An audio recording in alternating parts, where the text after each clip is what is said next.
One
of them's a friend.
Bom dia a todos.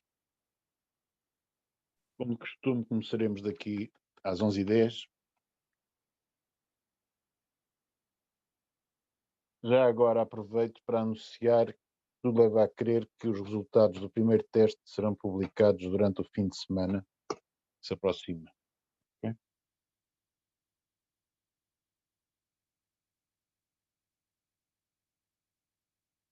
Não sei se isso será simultâneo com fornecer-vos a classificação à linha a linha. Isso ainda envolve resolver um problema técnico. para distribuir essa informação para vocês todos de maneira prática.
Vocês estão a ver neste momento é um resumo de algumas definições iniciais que fizemos na aula passada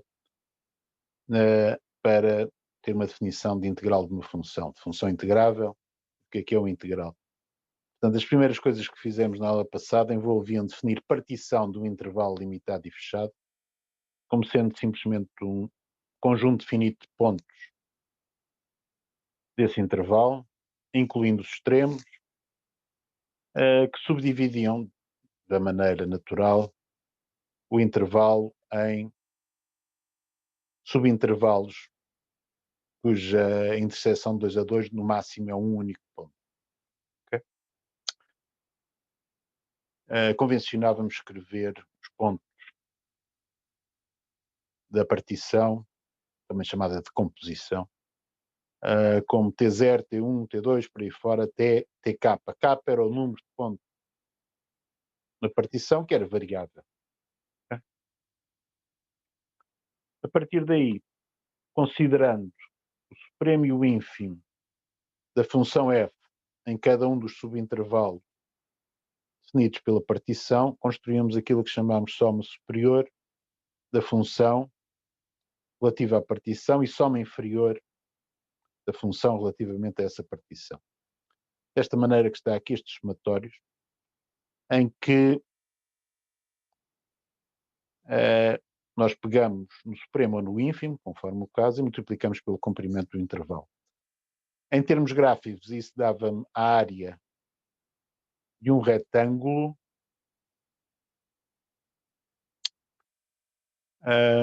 no caso do f ser maior ou igual a 0. Retângulo esse que, digamos, estimava por cima ou por baixo a área definida pelo gráfico da função e pelo eixo dos x entre os dois extremos do subintervalo. Okay? Portanto, algo que vamos expressar aqui.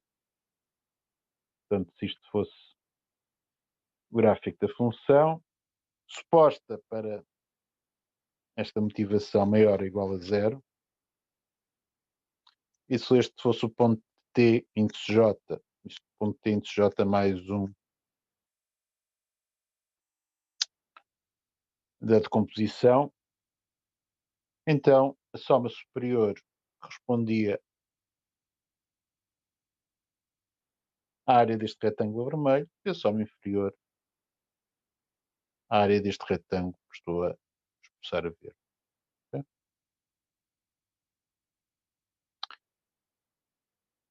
Bom, claro está que quando nós juntamos a uma partição mais pontos, o valor da soma superior diminui e o valor da soma inferior aumenta. Okay? Digamos, a nossa aproximação fica melhor quando juntamos mais pontos a uma partição. Isso leva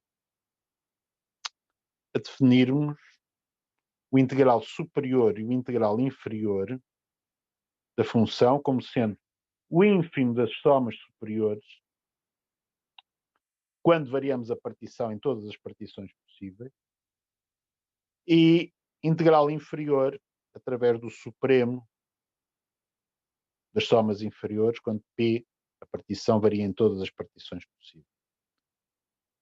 Algo que é óbvio das definições, talvez não totalmente óbvio, mas fácil de verificar, é que vocês vão ter sempre que uma soma superior é maior ou igual a uma soma inferior, mesmo que elas sejam diferentes, relativas a partições diferentes, de maneira que este ínfimo das somas superiores vai ser, de certeza, maior ou igual ao supremo das somas inferiores. E podem acontecer duas coisas consoante a função. Ou bem que temos igualdade, e então dizemos que a função é integrável, ou bem que não temos igualdade e a função não é integrável no intervalo A. Bom, portanto, isto foi a definição de integral da aula passada. Okay? O que é que mais vimos na aula passada?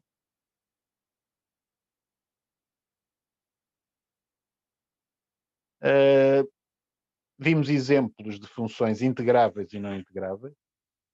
Sei lá, vimos que as funções constantes eram obviamente integráveis. Okay? E aí tudo era muito simples.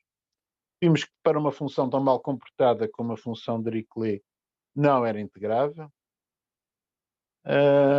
Isso verificámos que não era integrável desde que o A fosse menor que o B. Os extremos fossem distintos do intervalo de integração. Mas depois citei, quase sem justificação, ou quando muito há algumas ideias, dois resultados sofisticados sobre que funções nós podemos afirmar que são integráveis. Portanto, dois teoremas da aula passada que são importantes.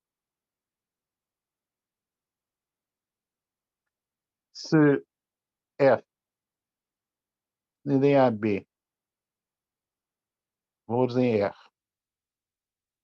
é contínua, então é integrável.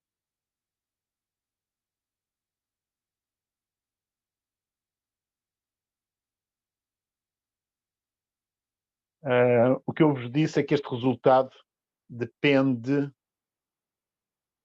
um resultado sobre continuidade que nós não vimos.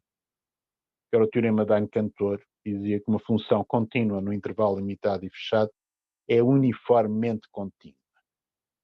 Essa ideia de uniformemente contínua, geralmente as pessoas quando a encontram pela primeira vez têm algumas dificuldades em lidar com ela, embora se possa descrever muito facilmente. Digamos, vocês lembram-se da definição de continuidade, dado um epsilon existe um delta, ok? Nessa definição, o delta que nós arranjamos depende do ponto x0 em que estamos a discutir a continuidade. Portanto, dado um epsilon, arranjamos um delta que varia consoante o ponto em que estivermos a falar de continuidade. O que a definição de continuidade uniforme diz é que conseguimos arranjar um delta que funciona igualmente bem para todos os pontos do conjunto. Okay? Por acaso a função for contínua no intervalo limitado e fechado, consegue-se mostrar que conseguimos de facto arranjar um delta que funciona para todos os pontos. Okay? Graças a isso, depois consegue-se demonstrar que então temos que as funções contínuas são integrais. Okay? Isto dá-me um manancial de funções contínuas bastante grande. O outro resultado que eu também mencionei na aula passada, já perto do fim,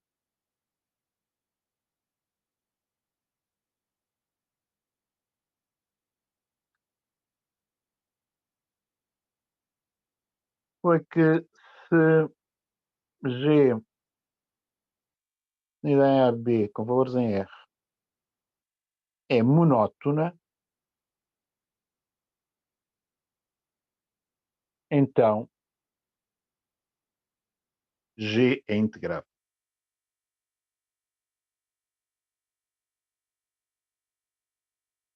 Portanto, monótono é ou crescente ou decrescente. Vocês, obviamente, conseguem imaginar funções monótonas que não são contínuas, não é? Portanto, com descontinuidades em vários pontos. O que acontece para funções monótonas é que o conjunto de pontos de descontinuidade da função não pode ser, em certo sentido, muito grande. Okay? Em particular, eu posso dizer-vos, usando coisas que eu já vos expliquei, já falamos, é que se G é uma função monótona, o conjunto de pontos de descontinuidade da função, monótona no intervalo limitado e fechado. Nota. É que o conjunto dos pontos de continuidade tem que ser contável, ou seja, finito ou numerável, de maneira que é pequeno em certo sentido. Usando isso, é possível demonstrar que, de facto, as funções monótonas são também integráveis. Okay? Embora, para funções monótonas, vocês não têm continuidade necessária. Okay? Por outro lado, se uma função for contínua, não é necessariamente monótona. Okay? Portanto, isto são duas condições suficientes para uma função ser integrável e uma delas inclui a outra. Okay? Reparem, no entanto, continua a haver exemplos de funções que vocês, com alguma facilidade, mostram que são integráveis, mas que não são nem contínuas nem monótonas. Vamos ver um exemplo simples, já agora.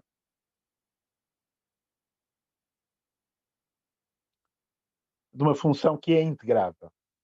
Ok? Que eu vou-vos mostrar que é integrável. Por acaso, para mostrar que ela é integrável, eu vou usar um destes resultados como, enfim, primeiro passo da justificação. Considerem a função, chamar-lhe H para não haver confusões de letras. H definido em 0, 1, ou em R, dada por H de x é igual a seno de 1 sobre x, se x for maior que 0, e 0 se x for igual a 0. Okay? Notem que H não é contínua em 0.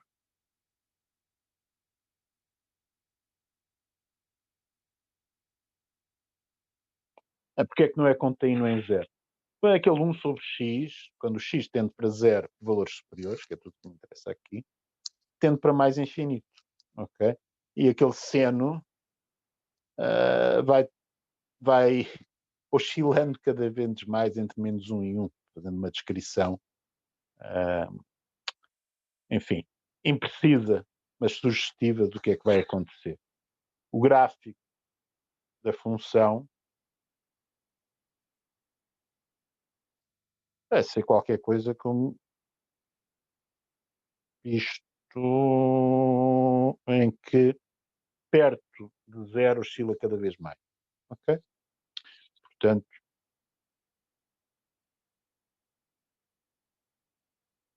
não é que aquela função não é contínua em 0. E reparem, H também não é monótono. Isto ainda é mais evidente, não é? Com aquelas oscilações todas, esta função não é nem crescente nem decrescente. Há intervalos. Se podem facilmente arranjar intervalos onde a função é ou crescente ou decrescente, mas naquele intervalo não é uma coisa nem outra. No entanto, esta função, que aparentemente tem um aspecto antipático, é uma função que é integrada no intervalo 0, 1. Okay? Portanto, não está em nenhuma destas condições, daqueles dois teoremas que eu citei na aula passada. No entanto, vai ser integrável. Porquê? Bom, pelo seguinte, é óbvio, como esta função h é contínua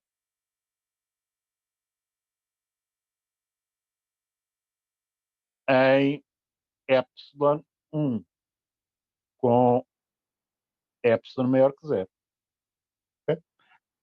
De maneira que no intervalo cujo extremo esquerdo está um bocadinho à direita do 0, daí até 1, portanto no intervalo, sim, ela já é integrável. Okay? Por outro lado, aquele mau comportamento visível dela perto de zero, digamos que vocês podem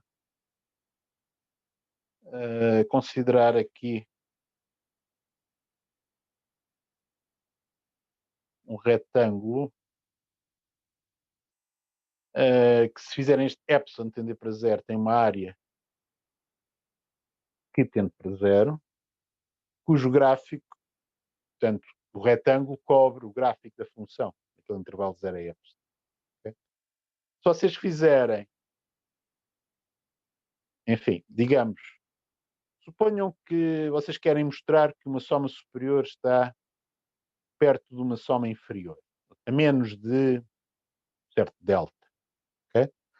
Bom, então, usando que a função é integrável em epsilon 1, escolham uma partição do intervalo epsilon 1, tal que a soma superior correspondente e a soma inferior correspondente nesse intervalo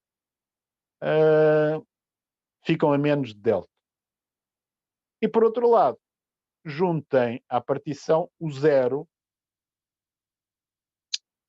de maneira que a contribuição, portanto, a vossa partição terá o zero e terá os pontos da partição do epsilon a 1. Okay? A primeira parcela nas somas superiores ou na soma inferiores vai ser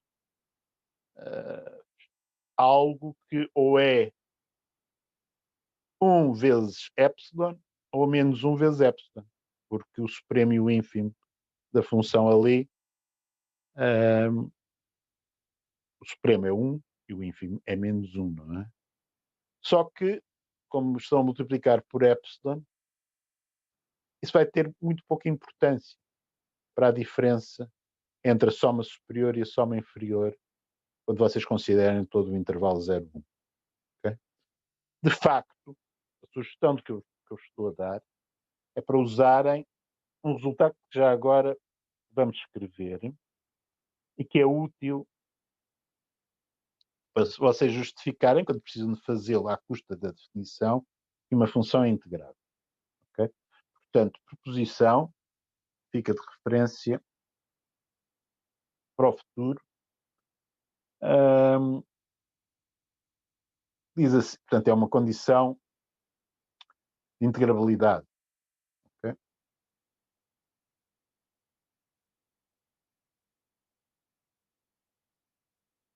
E, digamos, evita-me lidar com o ínfimo das somas superiores, o supremo das somas inferiores, simplesmente à custa de algo do género. Dado epsilon, existe uma partição tal que, não sei, f de a a b, com valores em r, é integrável em a a b,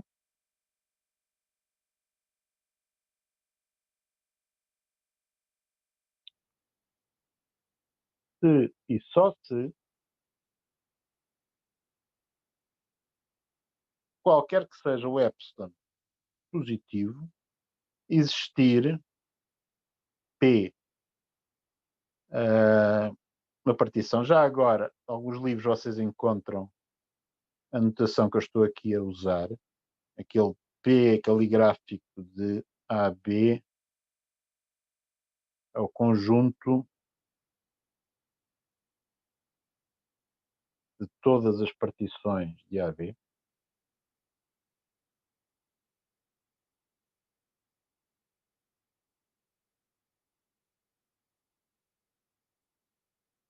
Okay? Portanto, isto é só notação para eu poder abreviar, tal que a soma superior relativa a F e para a partição P menos a soma inferior correspondente seja menor do que F. Okay?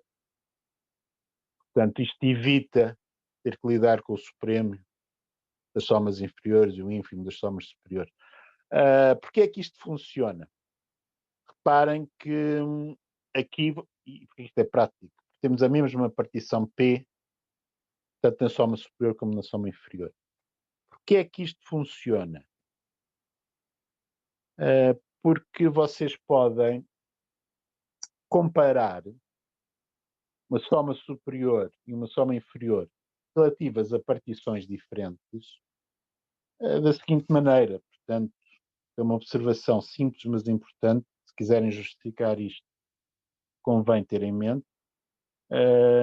Sejam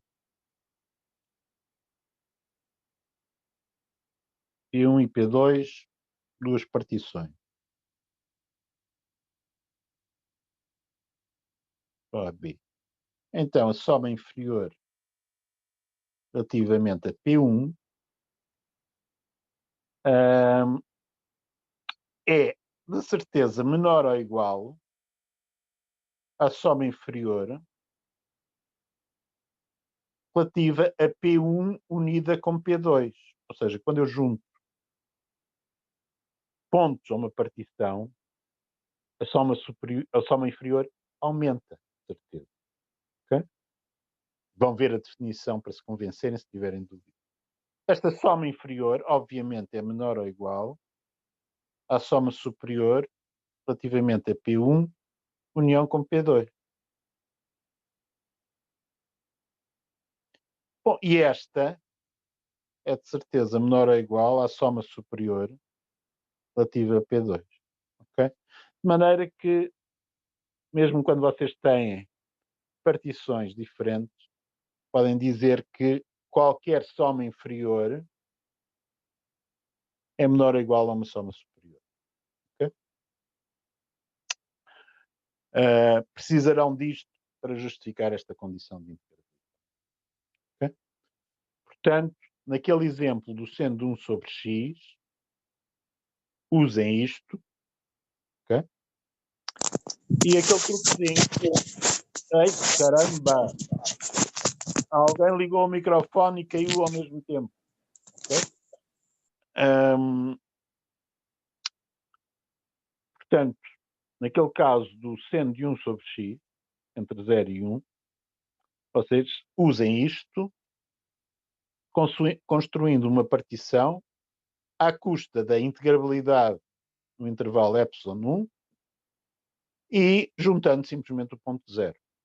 Aquela contribuição da primeira parcela na soma superior e na soma inferior, digamos, a diferença entre a soma superior e a soma inferior relativamente a essa parcela vai ser 2 epsilon com epsilon, a largura do retângulo no desenho que eu tinha feito. Okay? Bom, quanto a isto, quanto a condições de integrabilidade, é tudo, por enquanto. Nós vamos estar interessados no cálculo integral, mais no assunto de como calcular integrais, do que saber em que funções é que são integráveis. Okay? Vamos acreditar em algumas coisas sobre integrabilidade, mas voltaremos a este assunto em cálculo 2. A diferença em cálculo 2 é que aí as funções terão mais que uma variável. No entanto, enfim, as primeiras aulas sobre integração serão... Vocês verão que a ideia para definir a integral não se altera substancialmente.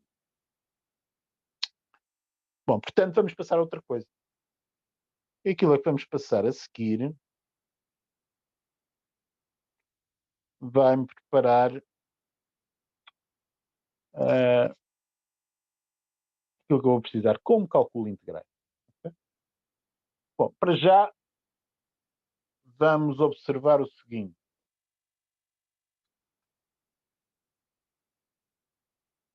Consequência trivial das definições. Se f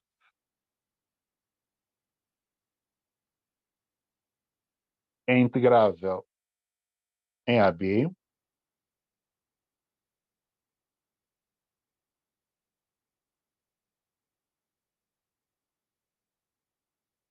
e C é um número real, então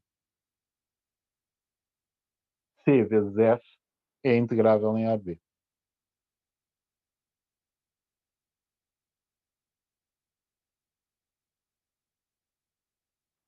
E o integral entre A e B, C vezes F, é igual a C integral entre A e B e F.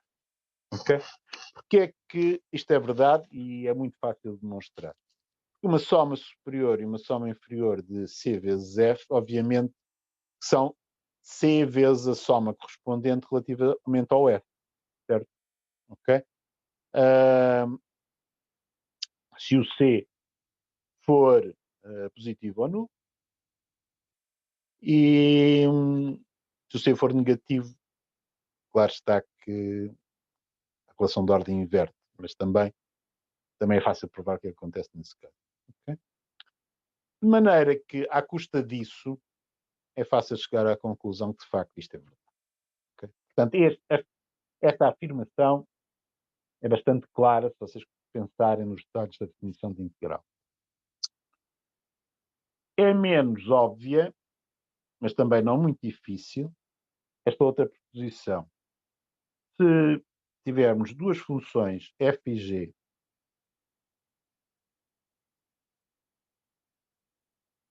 sendo ambas a e b integráveis,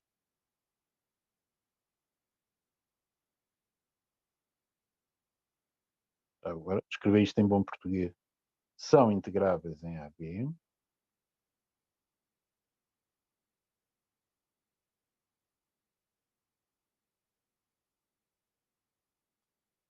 então f mais g é integrável em AB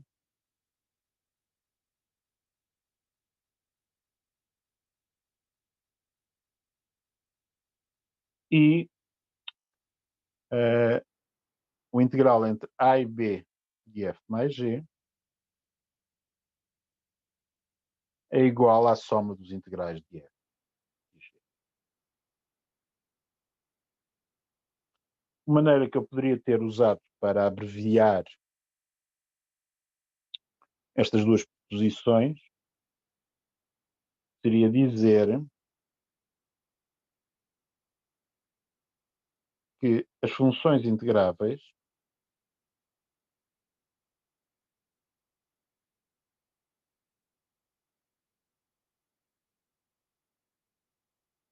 formam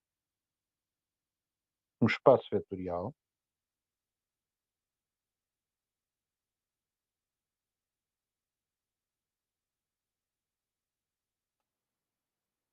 e o integral é uma aplicação linear.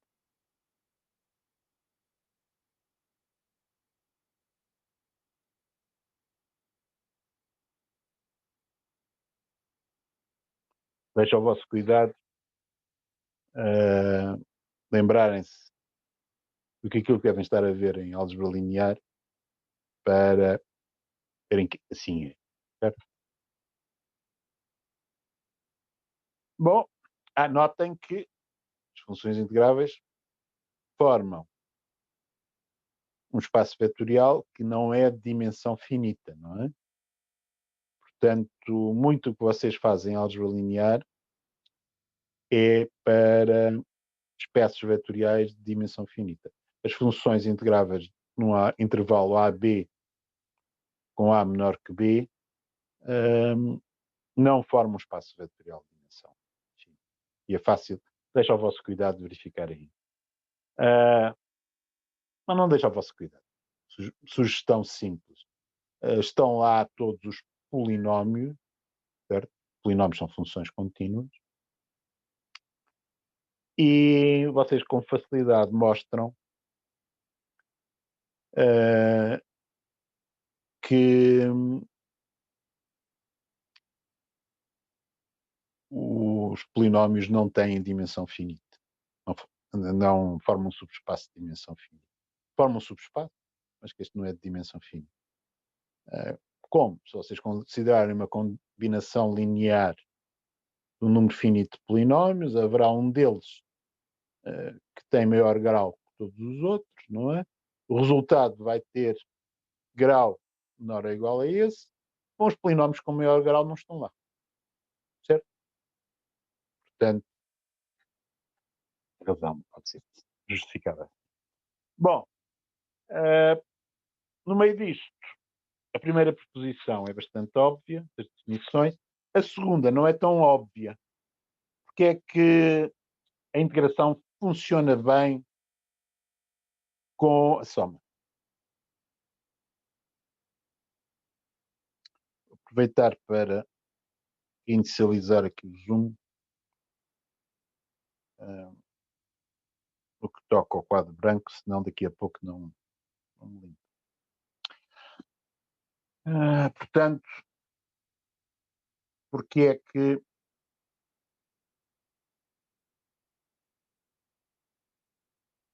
f mais g é integrável se f e g o são. Okay? Bom,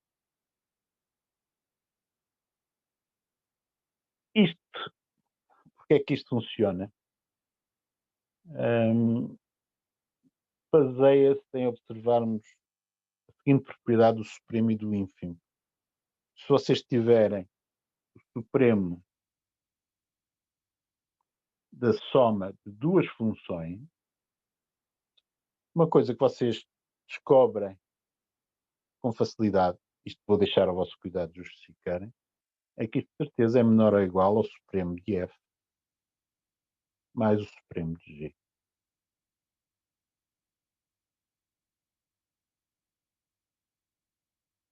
E que para o ínfimo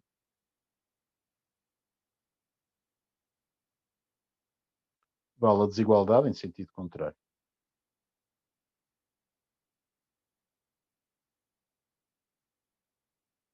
Okay? De maneira que se vocês construírem uma soma superior de f mais g, relativamente a uma certa partição, devido ao fator que é o supremo, isto vai ser menor ou igual à soma superior do f, relativamente à mesma partição, mais a soma superior do g relativamente à mesma partição. Para a soma inferior, vocês conseguem fazer isto assim.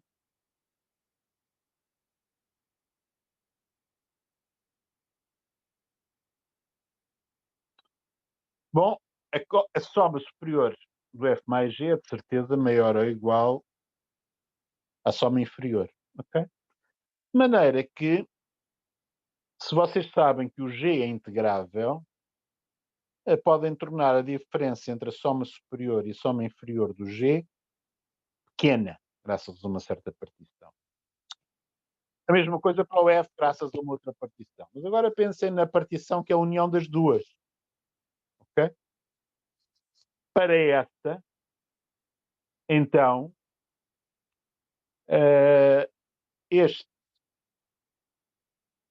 esta soma majora esta soma superior do f mais g, por sua vez majora a soma inferior, que é minorado por esta soma inferior. Portanto, estes dois números, este, que eu agora vou pôr aqui, este e este, por uma escolha adequada de P, podem estar muito perto um do outro. Ok?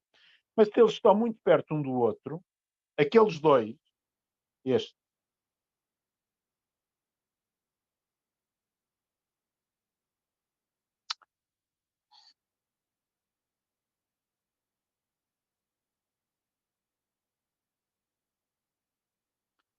portanto, estes dois, este número e este número, se aqueles que eu assinalei aqui com linhas azuis estão perto um do outro, os dois que eu assinalei com linhas verdes também têm que estar perto um do outro porque temos este enquadramento.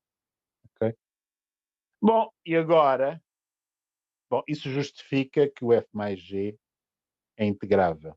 Mas agora, reparem que tomando ínfimos e supremos, vocês chegam à conclusão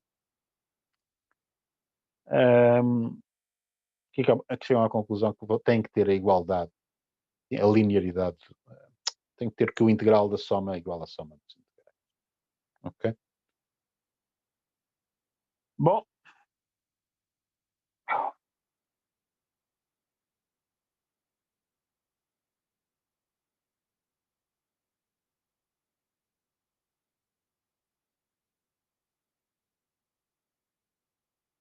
Outras propriedades que vão ser importantes para o integral. Portanto, temos esta de linearidade que é muito prática. Que outras propriedades é que vão ser importantes e que vamos usar a seguir? Até agora nós pensámos que estávamos a integrar num intervalo fixado AB. Ok? O que é que se passa quando integro em diferentes intervalos? Okay? Em particular, se eu puser um ponto C no meio do intervalo AB, o que é que eu posso dizer relativamente ao integral entre A e C e o integral entre C e B? Bom, pois bem, se f AB em R for limitada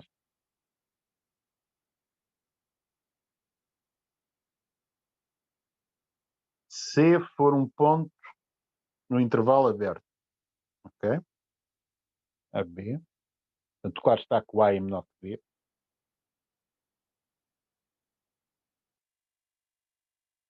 E 2 dos integrais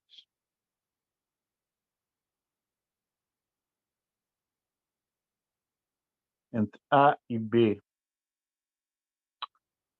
de f, integral entre A e C de f e integral entre C e B de f existirem, então o terceiro também existe.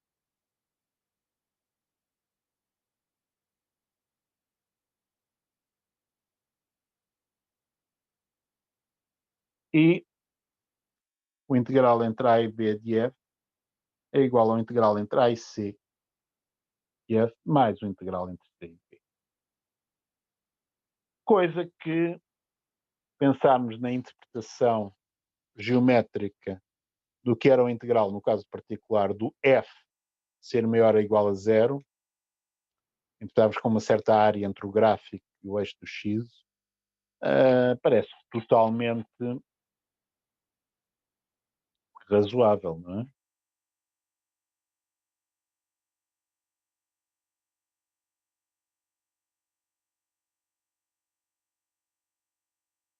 Portanto, eu estou a pensar aqui num ponto C que está a algures entre A e B. Bom,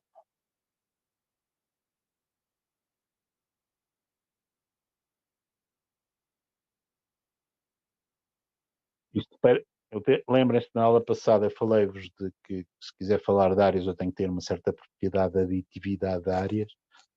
Bom, esta é a propriedade correspondente quando estou a pensar em integrais. Como é que isto se demonstra? Cuidados há a ter. Bom, o único problema que há aqui, que é uma consequência das definições com facilidade, é que uma partição do intervalo AB não contém necessariamente o ponto C. Ok? De maneira que, quando vocês forem, se quiserem verificar realmente, se vocês tiverem uma partição da AC e uma partição de CB, juntando as duas ficam com uma partição do AB, não é? Agora, se tiver uma partição da AB, não, enfim, precisam de juntar o ponto C para. Só que isso não causa problemas. E realmente é só olhar para as definições para verificar isto. Okay? Isto pode parecer uma grande trivialidade,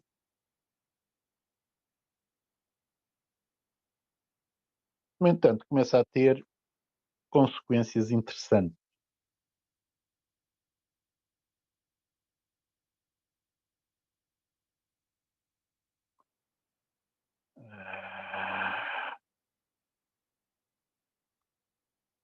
primeira consequência interessante que vamos referir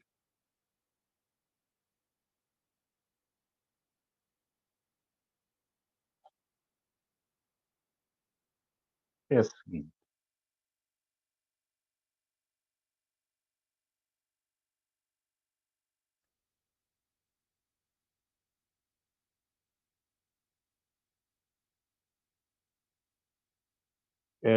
O resultado chama-se continuidade do integral indefinido. Eu já digo que é o integral indefinido.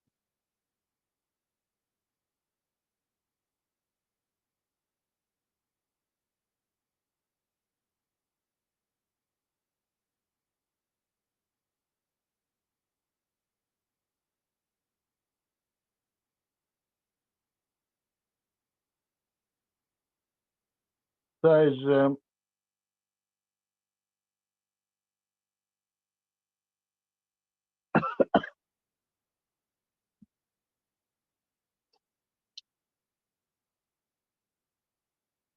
F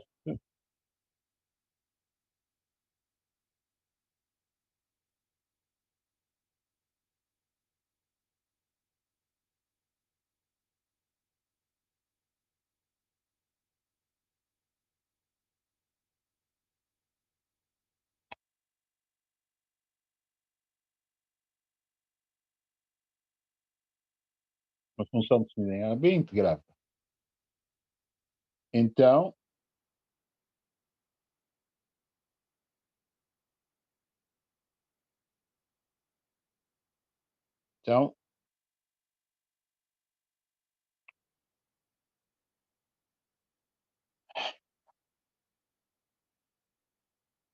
F é integrável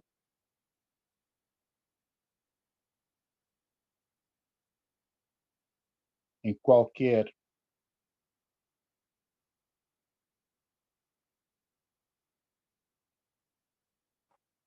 intervalo AX com X maior ou igual a A, maior ou igual a B, e a função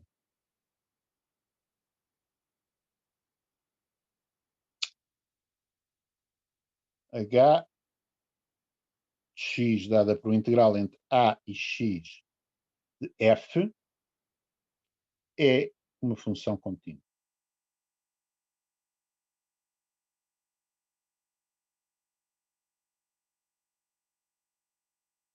Okay?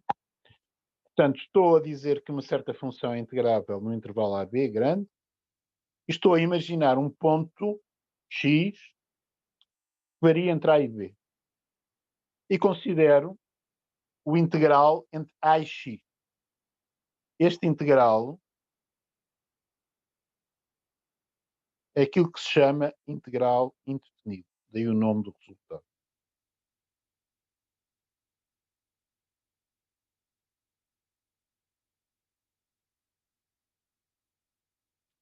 O que eu estou a dizer-vos é que a função que eu obtenho desta forma, variando o x entre o a e o b, vai ser uma função contínua. Ok? Porquê é que isto é verdade? Bom,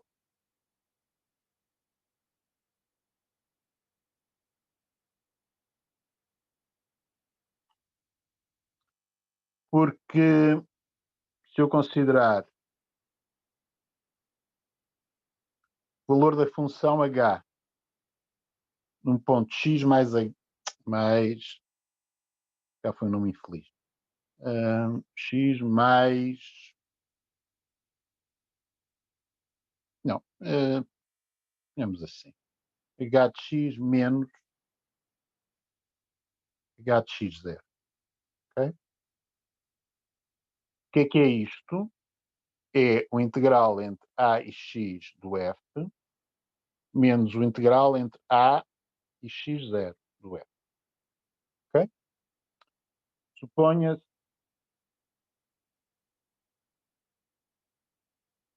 x maior que x0. Ok? Então, nesse caso, h de x menos h de x0 graças àquele resultado de aditividade do integral relativamente ao intervalo de integração,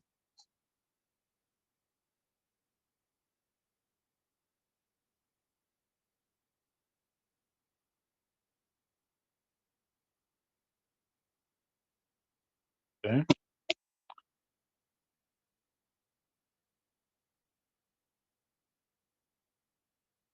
Aquela diferença, o h de x menos o h de x0, a diferença de integrais, vai corresponder ao integral entre x0 e x. Okay? Isto graças ao resultado da aditividade do integral relativamente ao intervalo de integração. Okay? Vamos para trás.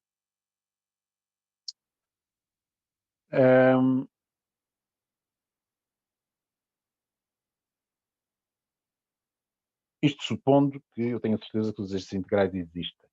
Okay? Agora, se eu for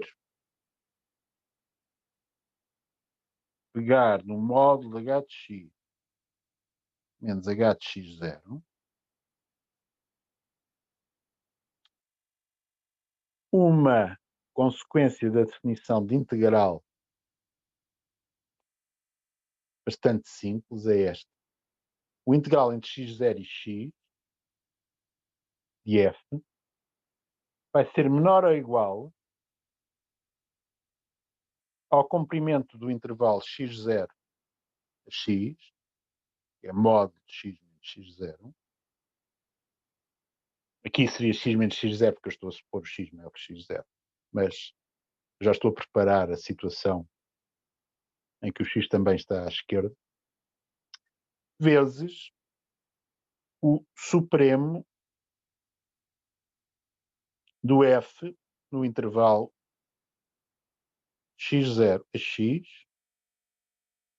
em módulo já agora, para lidarmos também bem com o caso em que o f, portanto, no desenho eu pus o gráfico do f com f maior ou igual a 0, mas nada obriga a isso. Não é? Portanto, o que eu estou a dizer é que se vocês pensarem na definição de integral com somas superiores e somas inferiores, reparem que podem majorar uma soma superior por uma soma em que tenho TJ mais 1 menos TJ vezes um majorante da função. Depois, somando tudo, dá o comprimento do intervalo vezes o majorante da função. Isso é um majorante. Podem minorar por comprimento do intervalo vezes ínfimo da função. Okay?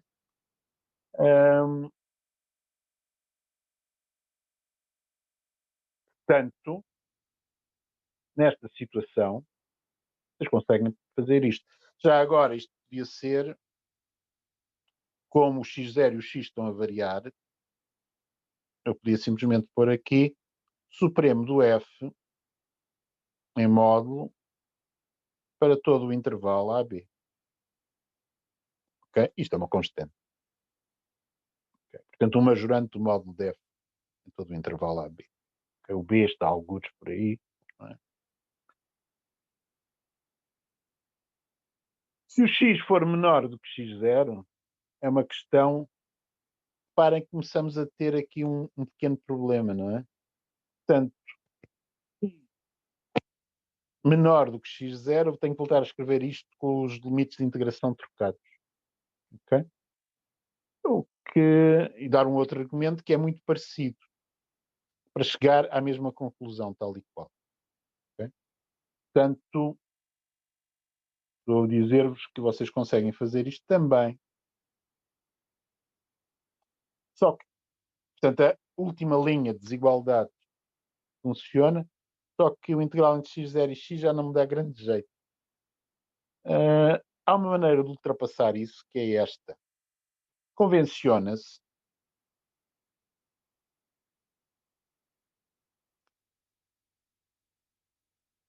que o integral entre A e B de f é menos o integral entre B e A de f. Ok?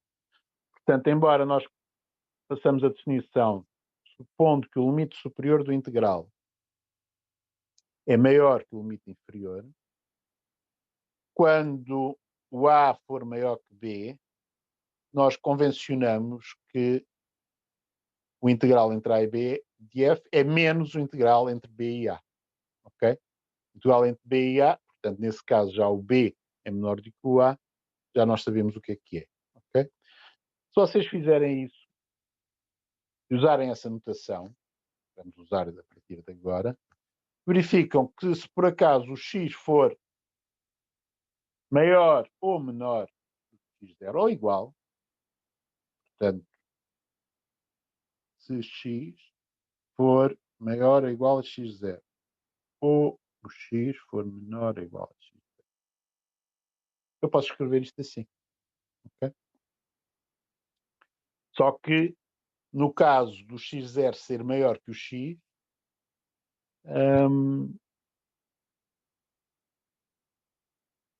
uso aquela convenção sobre o integral quando tenho limites de integração trocados em relação à definição original. Okay? Já agora, também convenciono que o integral entre A e A, como há um número real qualquer, dá sempre zero. Okay? Portanto, assim, que é uma coisa que é natural quando eu começo a variar limites de integração e considerar funções definidas desta maneira, não preciso preocupar se o limite superior de integração é sempre maior do que o limite inferior. E nessas circunstâncias decorre a definição de integral. Vocês podem majorar o integral, o módulo do integral entre x0 e x de f por comprimento do intervalo x0 a x vezes o... E agora vou ter que ter cuidado, não é? Porque pode ser que o módulo do ínfimo pode ser maior que o módulo do supremo. Bom, fez uma constante. Portanto, ou então ponho assim, supremo do módulo de f em x0x, assim já funciona. Okay? E aqui em baixo também supremo do módulo de f em todo o intervalo AB. Okay? Tem uma constante que só depende do f, já não depende do x0 e do x. Okay? Bom, e agora? Bom, agora, reparem, quando x tende para x0, este lado direito desta estimativa tende para x0, tende para 0. Ou seja, o h de x, a única coisa que pode fazer é aproximar-se do h de x0, quando x tende para x0. Isso é continuidade em x0. Okay? Portanto, à custa da aditividade relativamente ao intervalo de integração, mais uma majoração do integral à custa do comprimento do intervalo vezes o supremo do módulo da função, vocês conseguem provar que o integral indefinido é uma função contínua. Okay? É aqui que vamos parar hoje. No próximo dia, portanto, na sexta-feira, nós vamos ver que quando a função f for contínua, então o integral indefinido é diferenciável. E vamos estabelecer aquilo que nós chamamos de teorema fundamental do cálculo. À custa dele, teremos um método para calcular integrais através de primitivação. Portanto, digamos que a próxima aula, digamos, é o suprassumo da integração com o teorema fundamental do cálculo. Diz-se fundamental porque é mesmo fundamental. Até lá, é tudo por hoje.